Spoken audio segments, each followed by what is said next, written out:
नमस्कार दोस्तों, स्वागत है आपका बीएस मैथमेटिक्स के यूट्यूब चैनल पर। तो आज अपने देखने जा रहे हैं क्लास 10th का टॉपिक है 4 नंबर द्विघात समीकरण यानी क्वाड्रेटिक इक्वेशन। अब सबसे पहले अपने को क्या समझना होगा कि द्विघात समीकरण क्या होता है। देखो, कोई भी समीकरण है जिसमें एक चर दे रखा है। अब चर का क्या मतलब होता है, जैसे x, y, z, इनकी जो वैल्यू होती है, इनका जो मान होता है वो अलग अलग स्थितियों में अलग अलग होता है। यानी कि वह राशियां जिनका मान समय के साथ बदलता रहता है वो क्या होती है, चर होती है। अब ये चर हो गए 3 x, y, z, ABC। मैं ये नहीं कहता कि x, y, z ही चर होते हैं, मतलब ऐसी राशियां जिनका मान समय के साथ क्या होता है, बदलता रहता है, उसे क्या कहते हैं, चर कहते हैं। अब द्विघात, द्वि का मतलब क्या होता है, दो। तो ऐसी समीकरण है जिसमें किसी भी चर की घात, अधिकतम घात कितनी हो, 2 हो, उसे क्या बोलते हैं, द्विघात समीकरण। क्या बोलते हैं, द्विघात समीकरण। जैसे मैं यहाँ पे लिख दूँ ax² plus bx plus c बराबर 0। जो भी समीकरण इस फॉर्म में बन सकता है उसे क्या बोलते हैं, द्विघात समीकरण। जिस समीकरण को अपने इस फॉर्म में लिख सकते हैं ax² plus bx plus c की घात में लिख सकते हैं, वो क्या होता है, द्विघात समीकरण।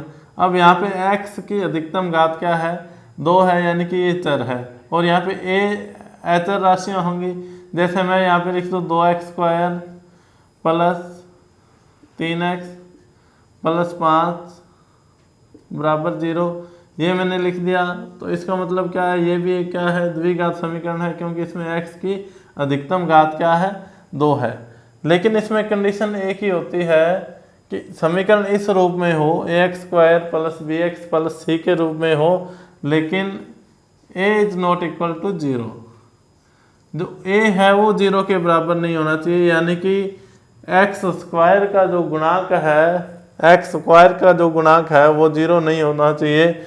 x² का गुणांक 1 हो सकता है, x² का गुणांक 2 हो सकता है, x² का गुणांक 3 हो सकता है, या माइनस में भी गुणांक हो सकता है, लेकिन गुणांक क्या नहीं होना चाहिए, 0 नहीं होना चाहिए। तो वो क्या कहलाएगी, द्विघात समीकरण कहलाएगी। किसी भी चर की घात क्या होनी चाहिए, अधिकतम घात 2 होनी चाहिए एक तो। दूसरा नंबर, जिसकी घात 2 होगी जिस चर की, उसका जो गुणांक है वो 0 नहीं होना चाहिए।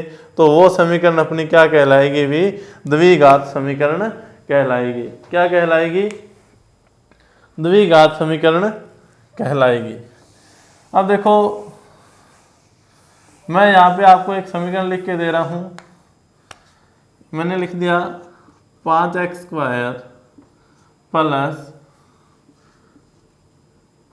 7x बराबर 0।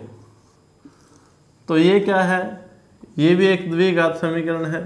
द्विघात समीकरण क्यों है, क्योंकि इसमें x की अधिकतम घात कितनी है, 2 है। x एक चर है और इसकी अधिकतम घात कितनी है, 2 है। तो मैं क्या कह सकता हूँ, ये एक द्विघात समीकरण है। तो x का गुणांक है बस, वो 0 नहीं होना चाहिए।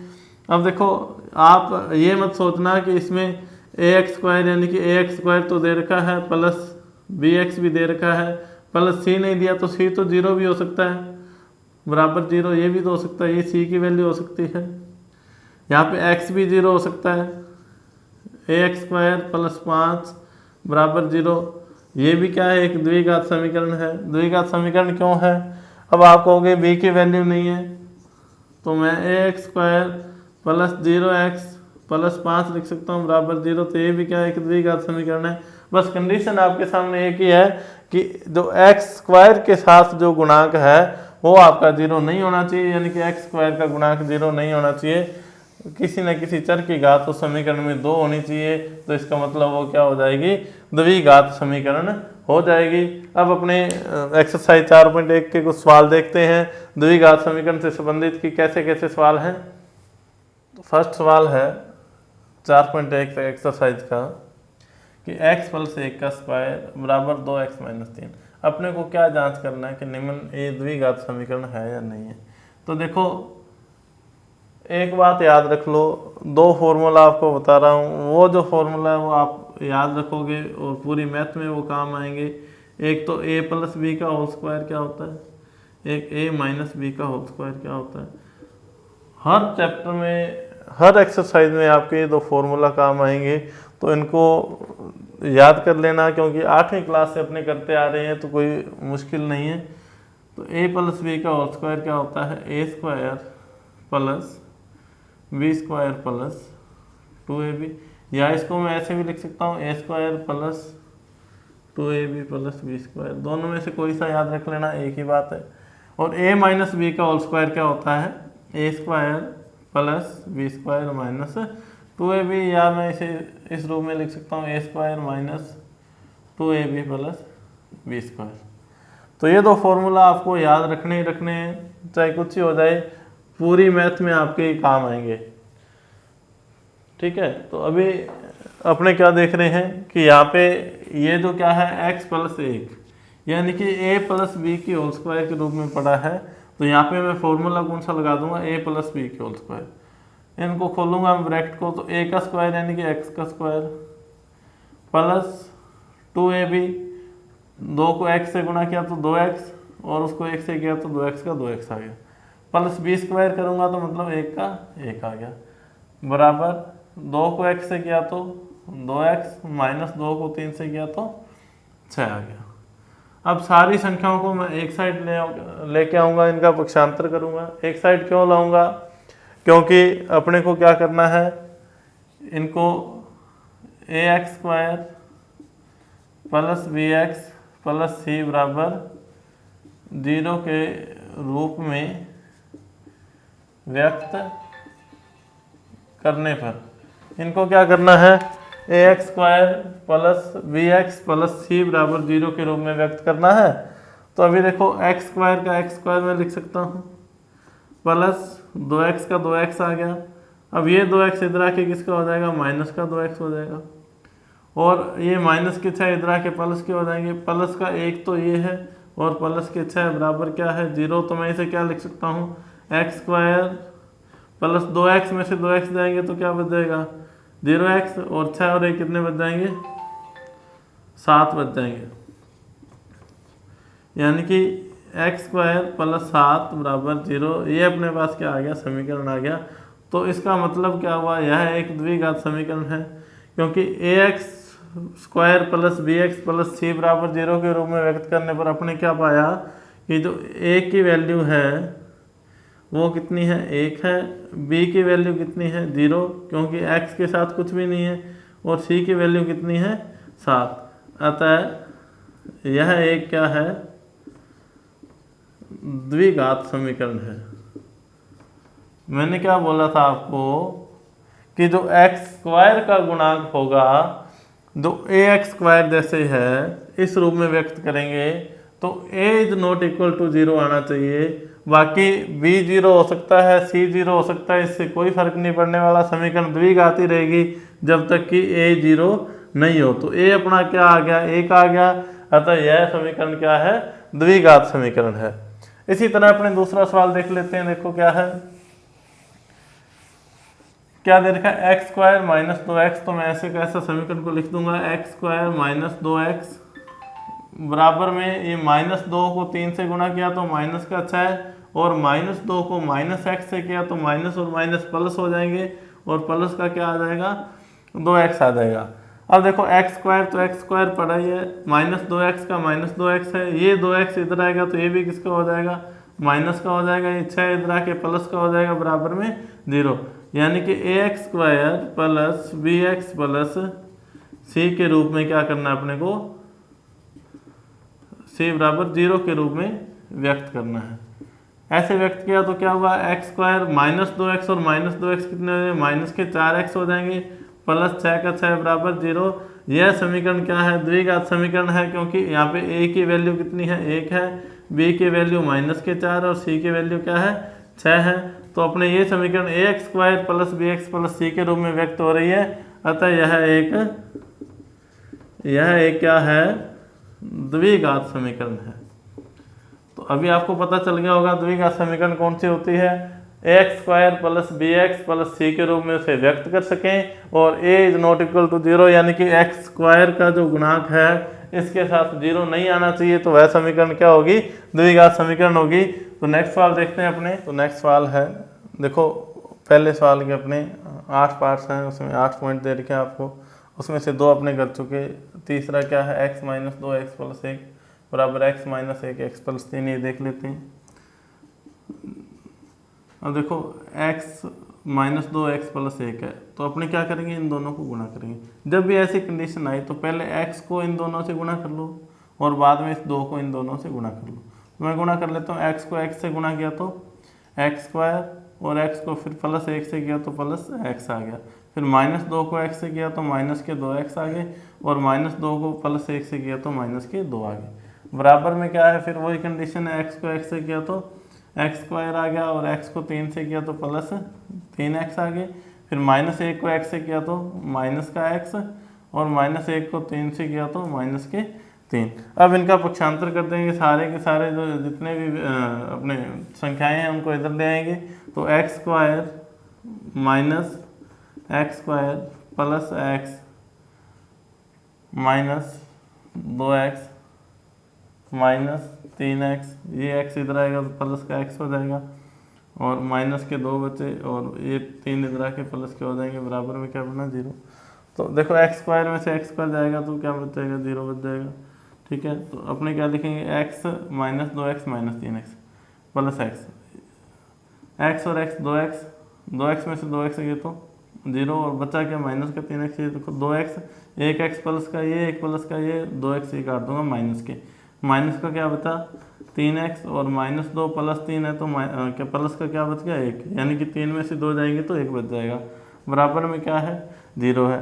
अब देखो आप क्या देख पा रहे हो कि यहाँ पे एक्स स्क्वायर का एक भी पद नहीं है, तो इस समीकरण को अपने a x square plus b x plus c के रूप में व्यक्त नहीं कर सकते, क्योंकि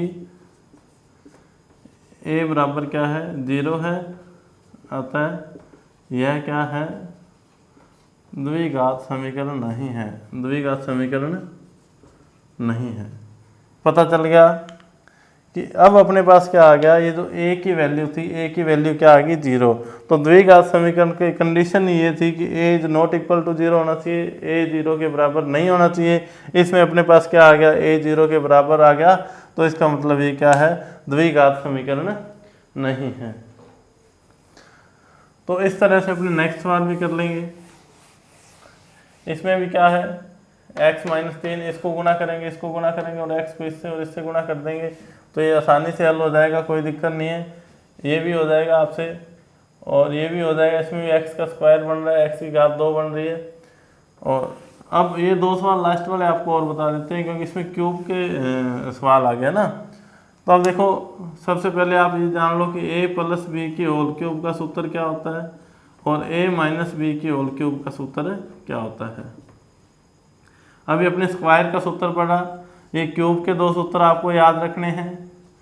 देखो a स्क्वायर क्यूब है तो आप क्या लिखोगे, a cube plus B cube plus 3ab a plus B, या इसको आगे मैं हल करके लिखूंगा तो क्या लिख सकता हूँ, a cube plus B cube plus 3, अब 3ab को a से गुणा करूंगा तो 3a square B plus 3ab square, इसको ऐसे भी लिख सकता हूँ ना।